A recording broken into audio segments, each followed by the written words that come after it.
Friends அனைவருக்கும் வணக்கம். Today என்ன பார்க்க போகிறோன்னா கோவக்காய் பொரியல். பழைய சோத்துக்கு நல்லாயிருக்கும் தொட்டுக்க.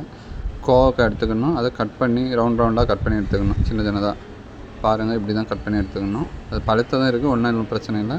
கொஞ்சம் உப்பு, கரம் மசாலா, வத்தல் பொடி, மஞ்சள் பொடி எல்லாம் போட்டு உப்பெல்லாம் போட்டு நல்லா விரசி வச்சுக்கணும். ஒரு 10 நிமிஷம் ஊறட்டும்.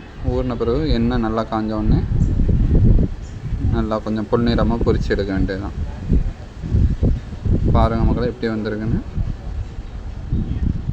இவ்வளோ தான் பொரிச்சு எடுத்தால் டேஸ்ட்டாக இருக்கும். நல்லா கூட்டம் வச்சு சாப்பிடுவாங்க. இது கூட்டோடு இது நல்லாயிருக்கும். பழைய சோத்துக்கு எல்லாம் நல்லாயிருக்கும். நம்ம ஊறுகாய் தொட்டுக்க மாதிரியே இருக்கும் பழைய சோத்துக்கு. ரொம்ப நல்லது. பழைய கஞ்சோட இதெல்லாம் கோவக்காய் ரொம்ப நல்லது. விடாது, சுகருக்கு எல்லாத்துக்குமே நல்லது. பாருங்கள் மக்களே, பழைய சோறு, பச்சை மிளகா, வெங்காயம், சின்ன வெங்காயம், அது கூட தொட்டுக்கிறதுக்கு கோவக்காய் பொரியல். தேங்க்யூ.